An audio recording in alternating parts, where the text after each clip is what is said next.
প্রতিদিন তো একই খাবার খেতে মোটেও ভালো লাগে না, তাই অন্যরকমভাবে ট্রাই করলাম। আর আজকে ননদ বানিয়েছে স্পেশাল চাপটি, সেটাই আপনাদের সাথে আজকে শেয়ার করব। হ্যালো এভরিওয়ান, সবাই কেমন আছেন? আশা করি সবাই ভালো আছেন। আপনাদের ভালোবাসায় আমিও অনেক অনেক ভালো আছি। চলেন তাহলে আজকের ভিডিওটি শুরু করা যাক। এই তো প্রথমে এখানে টমেটো কুচি, কাঁচামরিচ কুচি, পেঁয়াজ কুচি আর 2টা ডিম নিয়েছি। আজকে ধনিয়া পাতা ছিল না, তার জন্য নিতে পারিনি। আর এখানে নিয়েছি আটা। এখন একে একে সবগুলোই দিয়ে দিচ্ছে। এই তো পেঁয়াজ কুচি, কাঁচামরিচ কুচি, টমেটো কুচি, তারপর ডিমগুলো ভেঙে ওইটার মধ্যেই দিয়ে দিচ্ছে। তারপর পরিমাণ মতো লবণ আর জল দিয়ে এখন ভালো করে, একটু পাতলা হবে, ভালো করে মাখিয়ে নেবে। ধনিয়া পাতা কুচি করে দিলে এটা খেতে আরও বেশি ভালো লাগে। আজকে ছিল না বিদায়, তাই দিতে পারিনি। এখন ভালো করে চটকায় চটকায় মাখতে হবে। যত মাখিয়ে নেবে তত এটা ভালো হবে। এই তো রেডি হয়ে গেল। এখন ভাজার পালা। দিয়ে দিলাম পরিমাণ মতো তেল। তেল দিয়ে তেলটা গরম হলেই দিয়ে দিব, আর দিয়ে হালকা আঁচে ভাজতে হবে। যদি তা না হয় তাহলে পুড়ে যাবে, খেতেও ভালো লাগবে না। হালকা আঁচে ভাজলে একটু মচমচে হবে, খেতেও অনেক ভালো লাগবে। এই তো উল্টিয়ে দিলাম। আর কত সুন্দর লাগতেছে টমেটো কুচি দেওয়াতে। এটার মধ্যে ম্যাগির মশলা দিলেও অনেক ভালো লাগে। আমরা প্রায় সময় ম্যাগির মশলা দিয়েও করে খাই। এই তো হয়ে গেল। এখন একে একে সবগুলোই ভেজে নিব।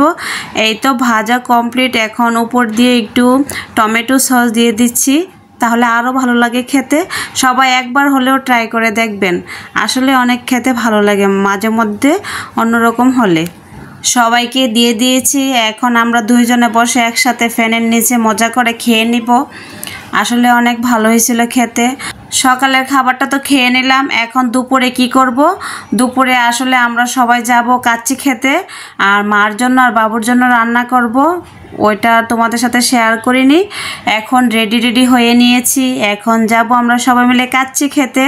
আর আজকে কাচ্চি বাইয়াতে যাব না, আজকে যাব কাচ্চি ডাইনেতে। ওইটা নতুন হয়েছে, সেই জন্য আমার ছেলে বলতেছে, তাই আমরা সবাই রেডি হয়ে বেরিয়ে পড়লাম কাচ্চি ডাইনেতে কাচ্চি খেতে। আমার ছোট ছেলে তো খেতে পারুক আর নাই পারে, কত ভীষণ খুশি। এই তো চলে যাচ্ছি সবাই মিলে। ভালোই লাগে মাঝে মধ্যে বাইরে খেতে, আনন্দ করতে। কথা বলতে বলতে চলেই এলাম। এই তো আমাদের ব্রাহ্মণবাড়িয়াতে এখন কাচ্চি হয়েছিল, এখন আবার হয়েছে কাচ্চি ডান। যাই হোক, মাঝে মধ্যে তো খাওয়া যেতেই পারে, কি বলো তোমরা সবাই? খাওয়াটা তো বড় কথা না, আনন্দটাই বড় কথা। তারপর আমরা ভিতর ঢুকে বসেও পড়লাম। বসে মেনু কার্ডটা দিয়ে দিল। আসলে কাচ্চি বাই আর কাচ্চি ডাইম সেম প্রাইজই। তারপর আমরা অর্ডার করে দিয়েছি। অর্ডার করে অপেক্ষা করে বসে আছি কখন আসবে আর কখন খাবো। তখন বেজে গেছে প্রায় 3:30টার মতো। তারপর কথা বলতে বলতে এই তো চলেই আসলো কাচ্চি বিরিয়ানি। কাচ্চি বিরিয়ানিটা খেতে মনে হয় মোটামুটি অনেকেই পছন্দ করে, আমার কাছেও ভীষণ ভালো লাগে, মাঝে মধ্যেই খাওয়া হয়। এই তো তারপর আমরা একসাথে বসে একটু ভিডিও করে নিলাম, স্মৃতি হয়ে থেকে যাবে। তারপর আমরা এখন খেয়ে নিব সবাই মিলে। আর খাবারটা হ্যাঁ মোটামুটি হয়েছিল, কিন্তু আমার কাছে ভালো লাগছে কাচ্চি ভাইয়ের বিরিয়ানিটাই সবচেয়ে বেশি ভালো লাগছে। ওইটাও ভালো লাগছে, খারাপ না। আসলে খাওয়া দাওয়াটা বড় কথা না, মাঝে মধ্যে ছেলে মেয়েদেরকে নিয়ে একটু ঘোরাঘুরি, আনন্দ করা, খাওয়া দাওয়া করা সব বাবা মাদেরই উচিত। কারণ আমরা তো প্রতিদিন পারবো না, আমরা ইচ্ছে করলে কিন্তু মাসে একবার করতেই পারি। তাতে কি হয়, মন মানসিকতা সবারই ভালো থাকে। যাই হোক, খাওয়া দাওয়া করে এখন বাসার উদ্দেশ্যে রওনা দিয়ে দিলাম। সবাই ভালো থাকবেন, সুস্থ থাকবেন। দেখা হবে অন্য কোনো আরেকটি ব্লগ ভিডিওতে।